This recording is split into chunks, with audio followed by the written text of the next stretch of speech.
안녕하세요. 믹스 아줌마입니다. 오늘은 뒷배경에 원하는 이미지를 지정해 줄 것이고요. 또 장면에 맞는 조명도 설치를 해 보겠습니다. 네, 이제까지는 여러분들이 백그라운드에서 색깔만을 바꿔줬는데요. 오늘은 직접 원하는 이미지를 넣어 보겠습니다. 네, 일단 재질 편집기를 열고요. 내가 배경으로 지정하고 싶은 이미지를 일단 불러오겠습니다.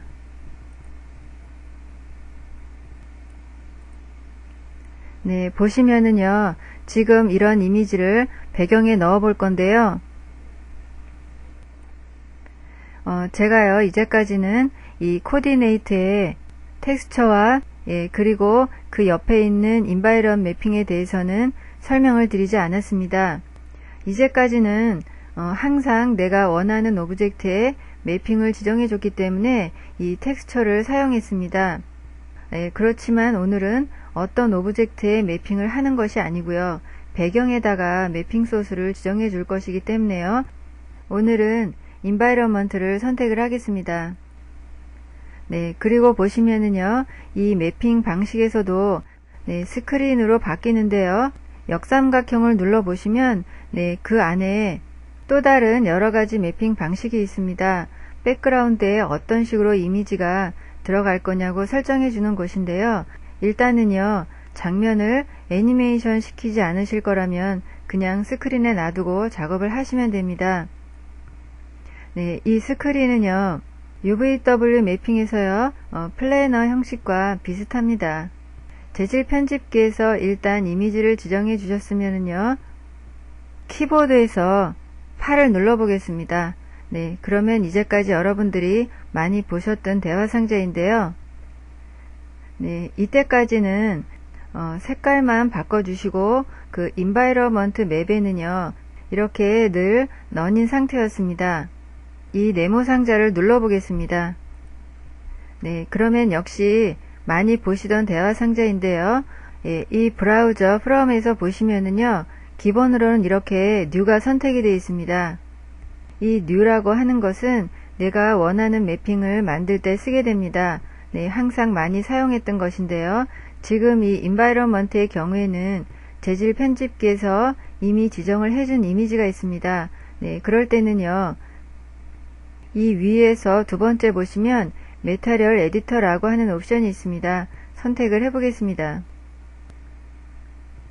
네, 그러면은요, 제가 지금 이 장면에서 사용했던 매핑이 다 나타납니다. 위에 있는 아이콘을 눌러 보시면은요, 이렇게 그림을 보시면서 확인을 하실 수가 있습니다. 이 중에서요, 제가 아까 그 재질 편집기에서 맨 아래에 있는 이 제주라는 이미지를 지정해 줬습니다. 이것을 더블 클릭해 보겠습니다. 네, 그러면 이렇게 대화 상자가 나타나는데요. 여러분들이 보시는 것 같이 인스턴스를 할 거냐, 카피를 할 거냐고 물어봅니다. 네, 여기서는 반드시 인스턴스를 선택을 해 주셔야 됩니다. 그 이유는요, 제가 아까 재질 편집기에서 제주라고 하는 이미지를 지정해 줬는데요. 그 이미지가 나중에 마음에 안 들어서요, 다른 배경으로 바꿔주고 싶을 적이 있습니다. 네, 그래서 그 재질 편집기에서요, 다른 이미지로 바꿔줬습니다. 네, 그럴 때요, 이 인바이러먼트에서도 자연적으로 같이 바뀔 거냐고 물어보는 겁니다. 네, 여기서 인스턴스를 선택을 해주셔야 나중에 배경을 다른 것으로 바꿔줬을 때요, 네, 같이 바뀌게 되는 것입니다. 그냥 아래에 있는 카피를 선택을 해주시면은요, 내가 이미지가 마음에 안 들어서요, 바꿀 때마다 매번 인바이러먼트에서 다시 지정을 해줘야 되는 불편이 있습니다.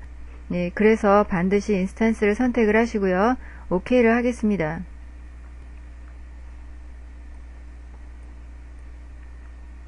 네, 일단 이렇게 인바이러먼트에다가 재질을 지정해 주셨고요, 렌더링을 해 보겠습니다.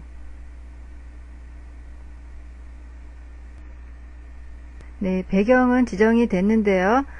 렌더링을 해야지만 이 이미지를 볼 수가 있습니다. 그래서 때때로 불편할 적이 많은데요. 내가 뷰포트에서 보면서 작업을 해주고 싶을 때는요. 이 메뉴바에요. 뷰스라고 있습니다. 네, 클릭을 하셔서요. 그 밑에 보시면 뷰포트 백그라운드라고 하는 옵션이 또 있습니다. 선택을 해보겠습니다. 네, 보시는 것 같이 이렇게 대화 상자가 나타나는데요. 백그라운드 소스에 보시면은요. 파일이라고 있습니다. 네, 이 파일을 눌러서요. 내가 원하는 이미지를 선택을 해줄 수도 있기는 한데요. 지금과 같이 백그라운드가 그 렌더링이 되기를 원할 때는요. 여기서 파일을 지정해 주시면 안 되고요. 제가 말씀드린 과정을 거쳐서 백그라운드를 지정해 주셔야만 됩니다. 네, 이제는 내가 아까 지정을 해준 그 이미지를요. 뷰포트에서도 볼 수 있도록 설정을 해주겠습니다. 일단 Use Environment Background를 체크를 해주시고요. 다음에는 그 아래에 있는 Display Background 역시 체크를 해줍니다. 네, 그리고 OK를 하셔도 되는데요. 현재 뷰포트에 카메라 1이 선택이 되어 있습니다. 그 아래 눌러서요. 다른 뷰를 선택을 하셔도 되는데요. 내가 보기를 원하는 뷰포트가 카메라 뷰이기 때문에요. 그대로 놔두고 OK를 하겠습니다. 네, 이제는 내가 원했던 뷰포트에서도 직접 보면서 작업을 할 수가 있습니다. 예, 그런데 배경을 보시면은요, 이 오브젝트들이 배경 위로 너무 올라와 있습니다. 그냥 사용을 하시겠다고 해도 물론 괜찮기는 하는데요. 작업을 하시다 보면은요, 배경의 위치를 좀 조정해 주고 싶을 적이 많이 있습니다. 이 배경을요, 지금보다 좀 올려보겠습니다. 네, 아래 보시면 타일링이라고 있는데요. 저는 지금 가로 방향으로 이미지를 조정해 주고 싶기 때문에요. V축에 1.3 정도 넣어 보겠습니다. 네, 그리고 뷰포트를 한번 찍어 주시면은요. 네, 이렇게 바뀌는데요. 일단 오브젝트들을 감추고요. 네, 보시면은요. 배경이요. 하늘 위쪽으로 노란 잔디가 보입니다. 네, 적당치가 않은데요. 이럴 때는 옵셋 값을 조정해 주시면 됩니다.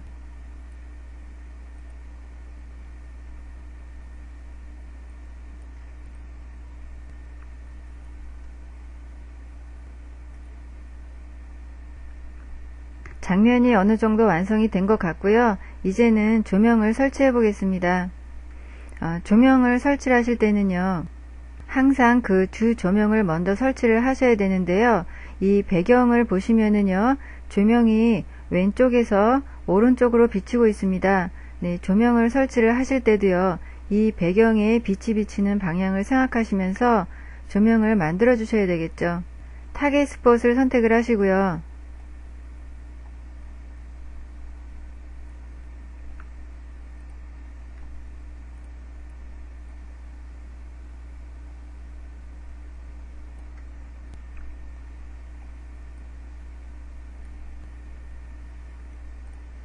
일단 그림자 옵션을 체크를 해주시고요. 렌더링을 해보겠습니다. 네, 여러분들이 지금 렌더링된 이미지를 보시면은요. 이 테이블이나 티폿의 경우에는 그림자가 드리웠습니다. 네, 그런데요. 이 화분에 보시면은요. 그림자가 생성이 되지 않았습니다. 네, 일단 이 테이블은 감추고요. P를 눌러서 가까이 놓고 다시 렌더링을 해보겠습니다.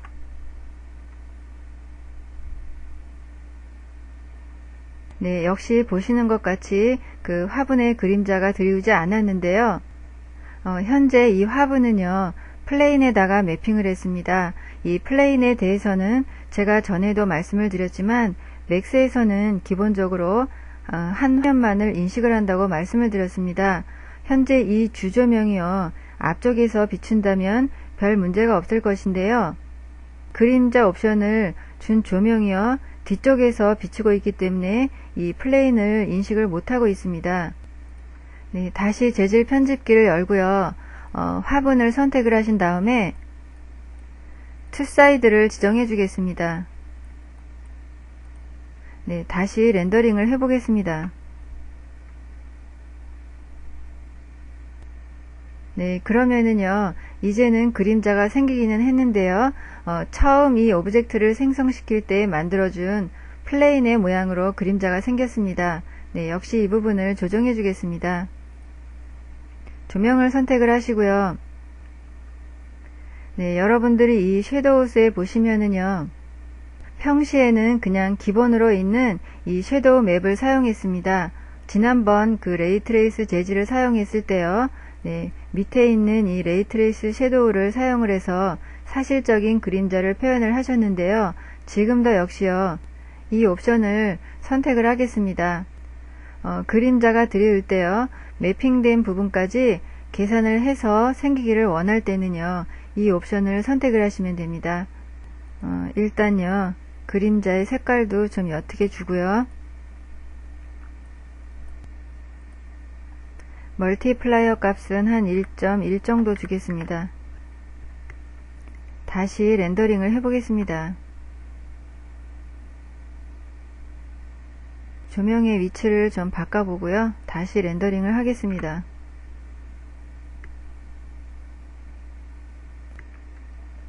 네, 이제는 보시는 것 같이 그림자 표현이 제대로 들어갔습니다. 예, 언두를 하고요. 다시 오브젝트들을 나타나게 하겠습니다. 네, 카메라 뷰로 바꿔주시고요. 옴니를 사용해서 네, 설치를 해보겠습니다.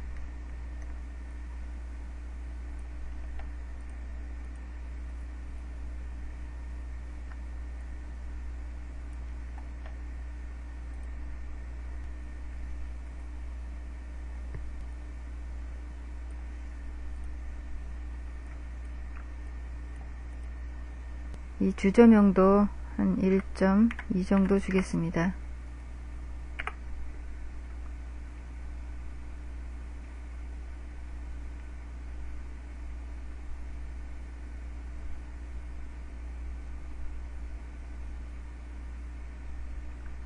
네, 역시 좀 어두운데요. 네, 이렇게 그 조명의 수치를 조정해 주셔도 되고요. 렌더링에서요, 인바이러먼트에서 보시면 이 글로벌 라이팅에요, 기본으로 앰비언트에 검정색이 들어가 있습니다. 네, 이걸 누르셔서요, 약간 색을 옅게 주시면은요, 네, 전체적인 분위기가 밝아집니다.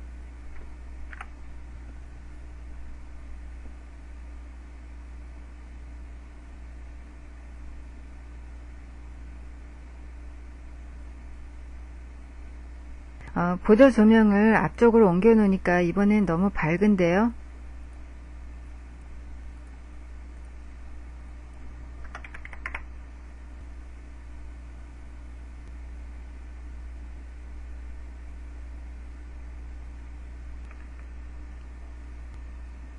일단은 이렇게 그 전체적인 장면의 밝기를 어느 정도 맞췄습니다. 네, 그런데 다 맞춰놓고 나니까요, 이 화분만 좀 어둡습니다. 이미 설치가 되어 있는 조명의 밝기를 더 밝게 해준다면요, 전체적인 장면이 밝아질 것인데요, 저는 이 화분만을 좀 밝게 보이고 싶습니다. 네, 이럴 때 역시요, 조명을 하나 화분의 앞쪽으로 설치를 하시면 됩니다. 옴니를 선택을 하시고요.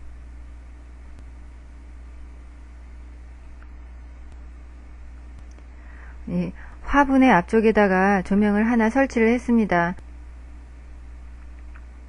이 조명 이름은요, 화분이라고 바꿔주겠습니다.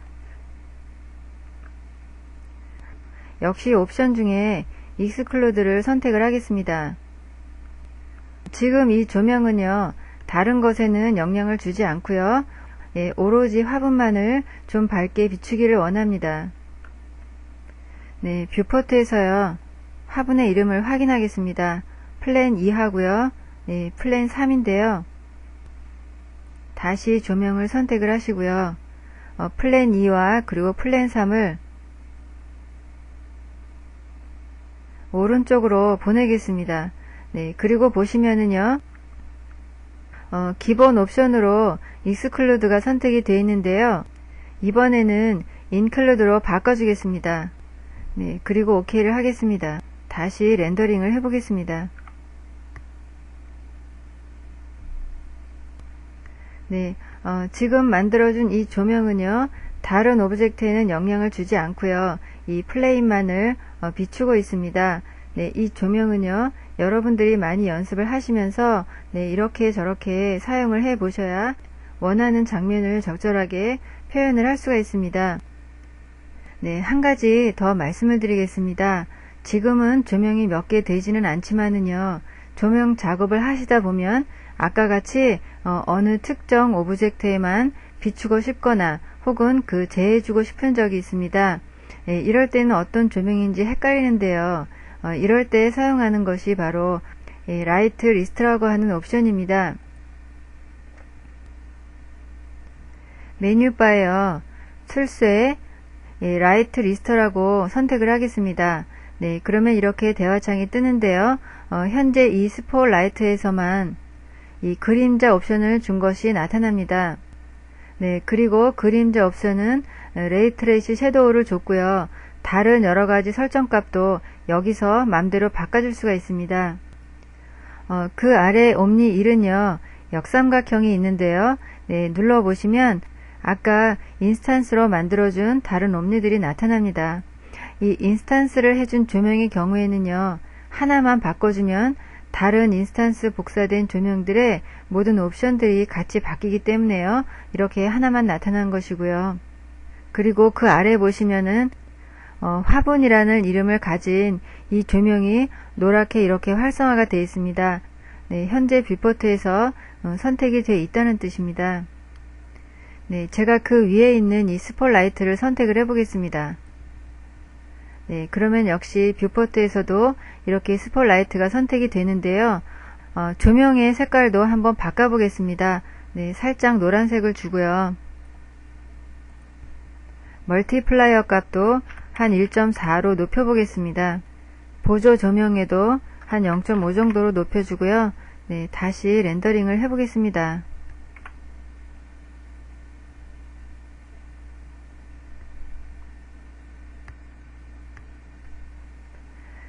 네, 지금 렌더링된 이미지를 보시면은요, 전체적으로 살짝 노란색이 추가된 조명으로 바뀌었습니다. 네, 이런 식으로요, 이 라이트 리스트에서 여러가지 설정을 바꿔줄 수가 있습니다. 조명 작업을 하실 때요, 좀 편하게 작업을 하실 수가 있습니다. 네, 오늘은 여기까지 하겠습니다. 수고하셨습니다.